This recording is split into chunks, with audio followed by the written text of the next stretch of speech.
દેશ સમાચારની શરૂઆત અને સૌથી પહેલા જોઈશું રાજ્યના રાજકારણના ટોપ 9 સમાચાર।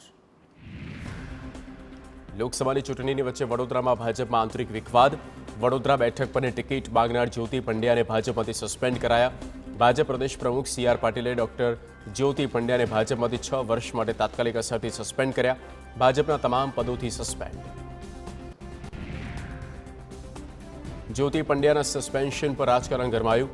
એક તરફ કોંગ્રેસે જ્યોતિ પંડ્યા સામે કરાયેલી કાર્યવાહીને નારી શક્તિનું અપમાન કહ્યું। આમિર રાવતે કહ્યું ભાજપના સિનિયર નેતાઓ ભ્રષ્ટાચારનો આરોપ લગાવ્યા તે ખૂબ ચોંકાવનારા। શહેર ભાજપ પ્રમુખ ડોક્ટર વિજય શાહે કહ્યું શીર્ષ નેતૃત્વને માન આપવાની દરેક કાર્યકરોની જવાબદારી। હાઈકમાન્ડના નિર્ણયને સ્વીકારે કાર્યકરોએ ભાજપ માટે કામ કરવું જોઈએ।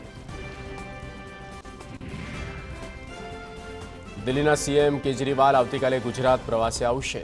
ગુજરાતના પ્રવાસથી કેજરીવાલ ચૂંટણી પ્રચારના શ્રી ગણેશ કરશે। તેમની સાથે પંજાબના સીએમ ભગવંત માન પણ ચૂંટણી પ્રચારમાં આવશે। આવતીકાલે કેજરીવાલ આપના નેતાઓ સાથે બેઠક કરી ચૂંટણીલક્ષી મંથન કરી શકે। ભરૂચ લોકસભા બેઠક પરથી કોંગ્રેસના નેતા ફૈઝલ પટેલે ફરી એકવાર ચૂંટણી લડવાની ઈચ્છા વ્યક્ત કરી। ફૈઝલે સોશિયલ મીડિયા પર પોસ્ટ લખીને કહ્યું હજુ નોમિનેશન માટે ઘણો સમય બાકી છે। તેમણે દાવો કર્યો કે ભરૂચ બેઠક મુદ્દે હજુ પણ કોંગ્રેસ આપ વચ્ચે વાતચીત ચાલી રહી છે।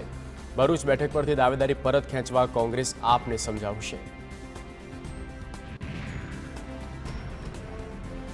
સુરેન્દ્રનગર લોકસભાની સીટ પર કોંગ્રેસના પૂર્વ સાંસદ નૌશાદ સોલંકીએ ચૂંટણી લડવાના સંકેત આપ્યા।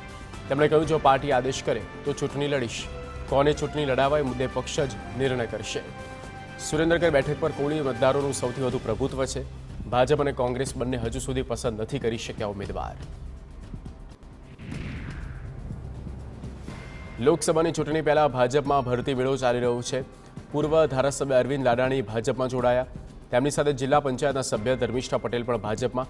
સી.આર. પાટીલની હાજરીમાં અરવિંદ લાડાણી સહિત 600થી વધુ કાર્યકરો અને સમર્થકોએ કેસરિયા કર્યા। આ તરફ આપના પ્રદેશ મંત્રી ચેતન ગજેરા પણ ભાજપમાં જોડાયા। જૂનાગઢમાં ભાજપ પ્રદેશ પ્રમુખ સી.આર. પાટીલે કાર્યકર્તાઓને 26માંથી 26 લોકસભા બેઠક જંગી બહુમતીથી જીતવા હાકલ કરી। પાટીલે જો કાર્યકર્તાને કોઈ સમસ્યા હોય તો સ્થાનિક સ્તરે નેતાગીરીને રજૂઆત કરવા જણાવ્યું। પાટીલે વધુમાં કહ્યું હતું કે જો કોઈ પક્ષ વિરુદ્ધ પ્રવૃત્તિ કરે તો તેની સીધી જાણ મને કરજો।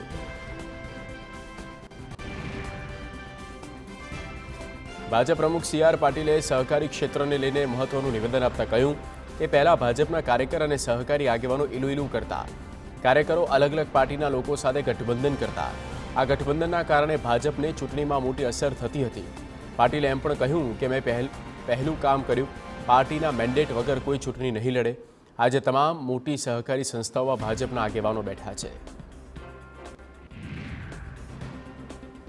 રાજકોટ લોકસભા બેઠક પરથી વિક્રમ સોરાણીનું નામ ચર્ચાતા કોંગ્રેસમાં ભડકો થયો। શહેર કોંગ્રેસ વોટ્સએપ ગ્રુપમાં કાર્યકરોએ પોતાની વેદના ઠાલવી। ગ્રુપમાં કાર્યકર્તાઓએ વિક્રમ સોરાણીને ભાજપના ચેલા ગણાવ્યા અને કાર્યકરોએ કામ ન કરવાની ચીમકી આપી। મહત્વનું છે કે વિક્રમ સોરાણી ગત વિધાનસભાની ચૂંટણીમાં આપમાંથી ચૂંટણી લડ્યા હતા।